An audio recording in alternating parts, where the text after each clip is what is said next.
It took me 30 years to build this house. Brick by brick, every extra dollar went into it. When I was sick, my wife's daughter called a real estate agent. "Letting you go," she said. I came back from the hospital to a room that was empty. He threw away my pictures and sold them. My son just looked at his phone and said, "It's best this way." In 3 weeks, Dad said I found the deed something they had never seen. I'm a 68-year-old man from Scranton, PA. I'm not the type to I worked with my whole life, and I'm mad at work at the paper mill when I was 16 years old and never missed a day unless I didn't die or have a fever over 103. Didn't go to college or see the world, built a life the old-fashioned way with I bought when I was 25 years old. A little plot of land next to town took years to pay off. After that, when I began to build, I didn't have much. I did most of the work myself because I needed the money. Friday and Saturday nights, whenever I had a break. My wife Nancy would bring me from the mill me sandwiches while I set the building. It took me almost 10 years to finish the house, but it was ours. Basement with 2 bedrooms and a porch with a roof in the back. Nothing fancy, just strong. Strong and at home. Nancy died 15. Cancer. I haven't been the same since I stopped after she left. Stopped bringing people over and celebrating. While I was away, I still kept the place clean. Cleaned up the yard and fixed whatever was wrong, but after that it was just me and my son, Mark. We weren't great when we moved to Allentown. I didn't think we were close. Then he married Dana. She never liked me and always put me down. People told me I was too old-fashioned. My house smelled like old man. She came over about 5 times in 15 years. It seemed like she couldn't do it every time. We had to wait 3 months to leave. It was February, and everything changed. A big storm came through, and I was moving snow. When the road gave way, I hit my head, and I lost consciousness, and the next thing I knew, I was in the hospital bed. They told me I had a mild stroke. Told me I was lucky it wasn't worse. I was fine, just a little tired, but I was there for 6 days, and I was still myself. Mark and Dana came once during that time. They only stayed for a short time and brought me some food, basket, and talked about what to do next. I should have known something wasn't right, but I didn't believe it. On the 7th day, Dana picked me up, not Mark. Most of the way, she drove alone. Then she said, "We're having to lay you off." Saw her and thought she had 2 heads. "Earl, you can't live alone any longer. Mark and I found a place that isn't safe. There is a senior village in Quakertown. They have nurses' meals and all that. I had a stroke, but I'm not going to die. I have already moved some of your things." Didn't answer. My heart fell into my gut. I spent the rest of the time looking out the window the way I felt when we got home sick. They didn't just move some of my things, they go to my bedroom was empty, with no bed or pictures. I used to sit in that chair every night. Nancy made a lot of picture albums, and I found one. In the trash pages that were wet from snow, I went outside and found my tools. Flipped over next to the trash cans, Mark was sitting on one of my old tools that was gone. The porch scrolling through his phone. What I asked, "What the hell is this?" He didn't even answer. "Dad, this way's best." He said, no, over and over. Just those words. I didn't understand. I slept that night at the senior center. Looked up at the ceiling and felt my heart drop. Empty. They didn't just take my stuff. She had her quilt taken away. Sees her perfume bottle that she kept on the dresser. It looked like they erased her.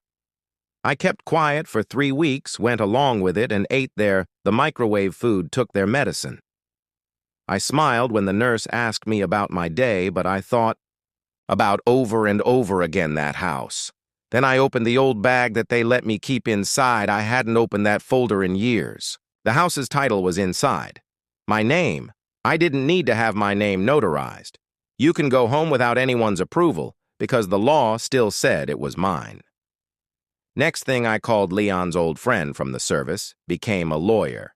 He was the one who helped me get the house back. When I built it, we hadn't talked. Ever so often.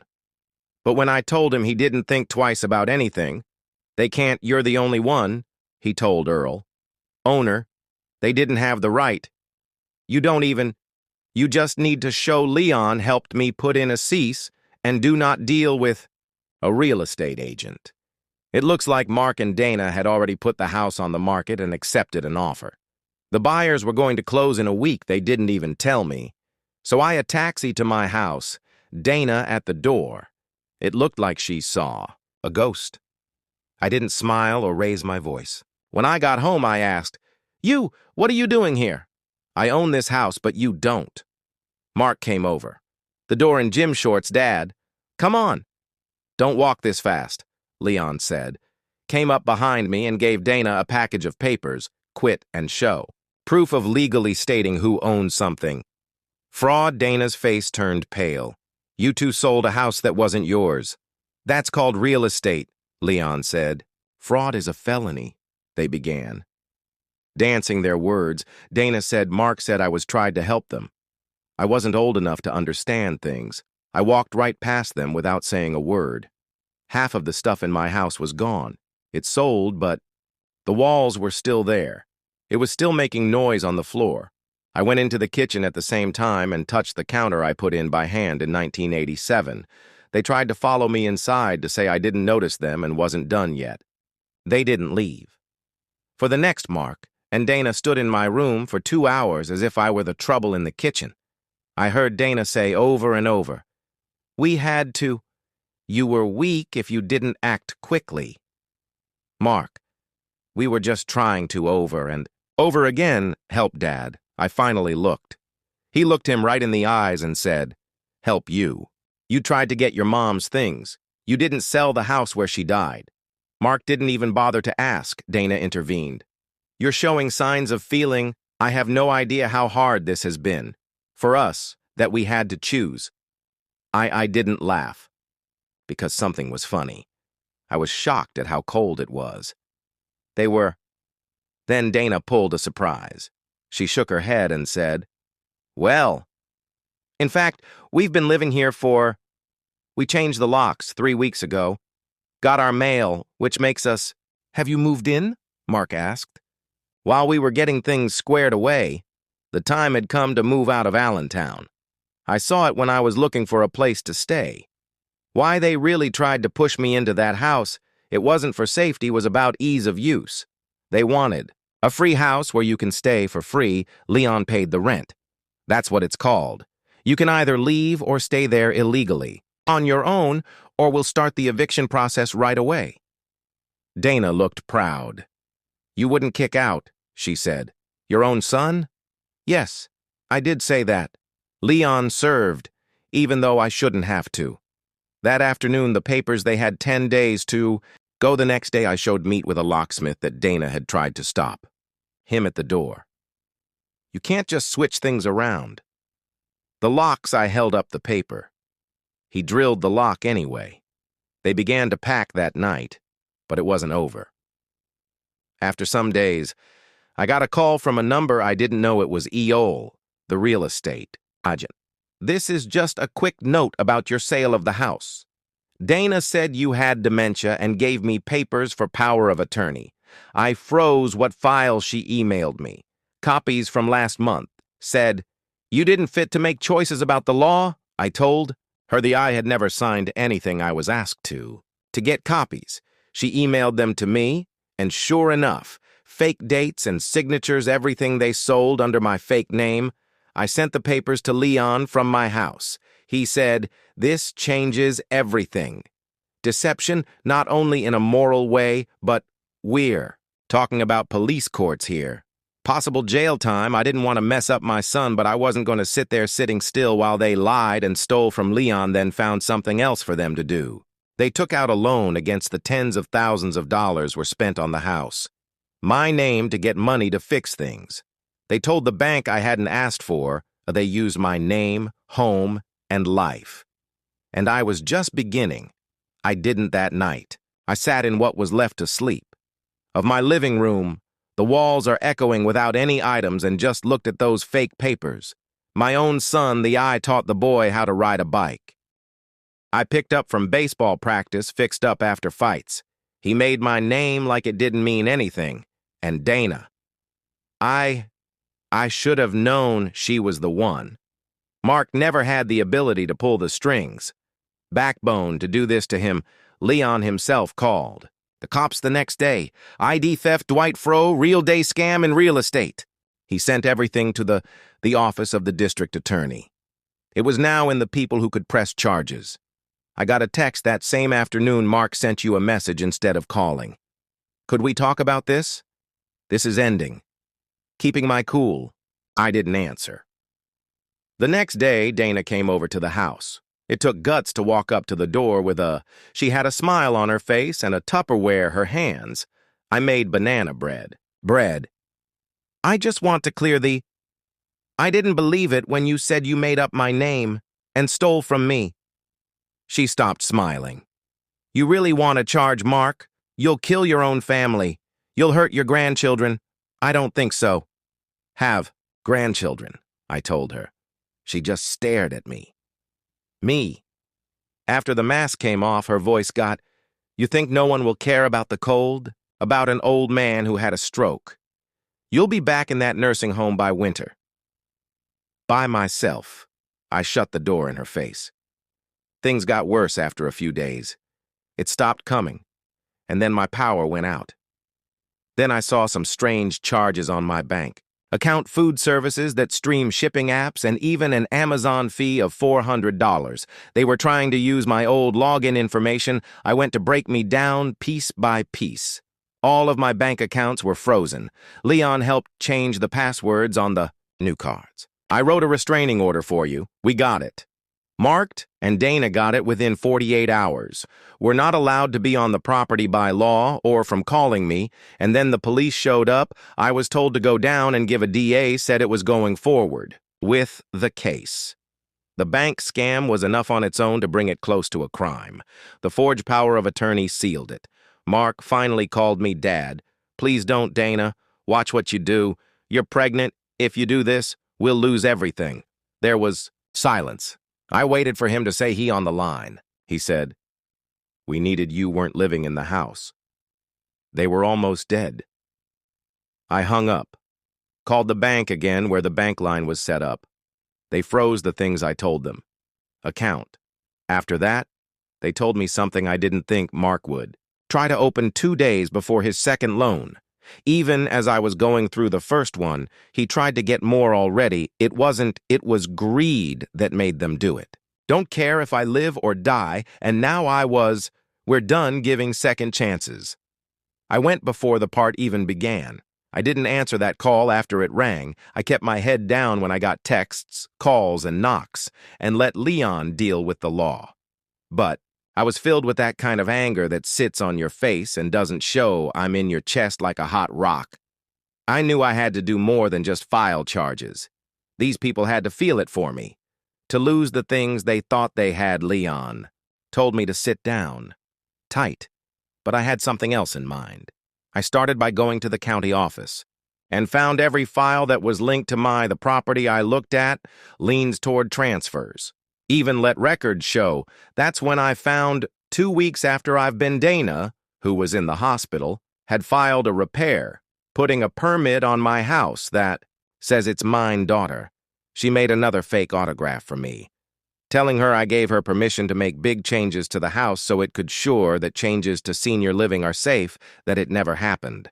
She wrote it down on the allow her to use for one reason, that papers to prove the loan was worth it and get a tax break. That's when they understood something.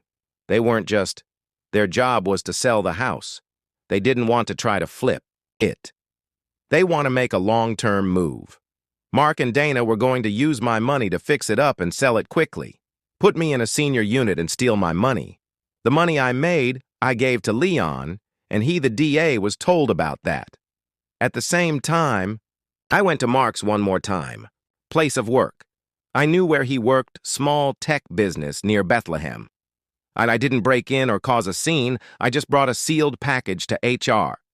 Everything about the bank heist was inside, fake loan papers and power of attorney lawyer. Because I knew his business asked for clean bank records for his job. He called me later that same day yelling, "You just lost my job." What the hell are you doing? You cost me. You tried to erase my wife's memory from our house. She's dead chance to get ahead. You used my stroke as a good light to take my silence. After 2 days, the line went dead. Got a call from a neighborhood. Detective forgery wire charges were going forward. Fraud, name theft, and elder abuse.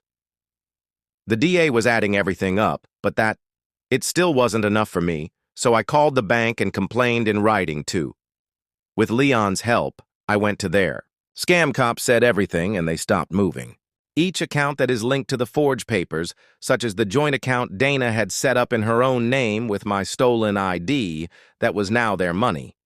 It was gone when I got the formal notice.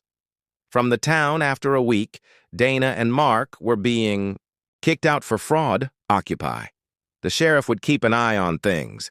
I skipped the last removal to miss it. I did one more thing, though. I called an area newspaper, told them my story was sent copy of every paper they had. They did a full article called Old Veteran Fights, back after my son and daughter-in-law tried to steal his house. The story went viral in our town. Dana's job is gone. Mark is on a blacklist from any nearby businesses that saw they were poisoned in the name now. I wasn't done, though, until finally, the last brick was mine, showed up on a Tuesday morning. It was clear that I stood across the street. From seeing inside Leon's truck, he gave to come help. They didn't say much, just gave me a coffee and said, "We saw the deputy knock on the door. Answer the front door. Of my house, Mark. T-shirt, wrinkly, hair a mess. The look on his look when he saw the pure badge. Dana came next, screaming arms. She pointed, yelled, and tried to hand it to him. Over a stack of papers the deputy Mark didn't even take. Them he just shook his head. Stood there with his hands on his pockets, did the same thing he always did. Nothing. They came in less than 20 minutes. Out with trash bags full of clothes. A backpack bag that belongs to Dana. She most likely got designer purses with the money that was stolen. They didn't have a car. There was no one there to pick them up. I saw them walk to the bus stop. No screaming or threats, just silence. When I realized they had lost more than just the everything in the house makes money and image. They were paras, and I could have left it at that. There, an average man most likely would have. But I worked on that for 30 years, house one brick at a time, and they tried to get rid of me like I wasn't there. They did more than just steal from me. They spit on. In honor of New York, I built everything on the I gave them life. So I did one last thing. Yes, I did sell the house. A new real estate agent I trusted, and told her I planned to sell it for market value. No. In a hurry, I cleaned every room. I took NY's things with me and gave them to getting rid of useless stuff, no longer kept only the memories that were worth having. When the sale was over, I took the money, and moved 3 states away. House close to Asheville, NC clean air, no noise, just trees. Birds paid cash for the house, no one people who knew my name. But before I sent something to Mark and Dana by mail. There were 2 things, in fact. The first was a copy of the house sale check. Just so they could see. Copy. No money what they gave up. The second, a letter. Mark, I gave you all of my time and energy. You sold my money and loved to get rich. You let your wife treat me badly and didn't say anything. Then you tried to get rid of me. You thought I was weak. You meant to bury me, but you forgot. Something I built that house with my hands, that I bled into those floors putting something together on their own. They know just how to take it down. I didn't tell you to enjoy your rented place, Dad. I don't expect to hear from them again after that. I sit on the porch some nights, and I sometimes think as I look out at the woods, I believe Nancy would be pleased with this. Fought back. But to be honest, it doesn't make you feel good. Revenge does not fix what was wrong, but it does make sure they don't break it again. That's enough for me.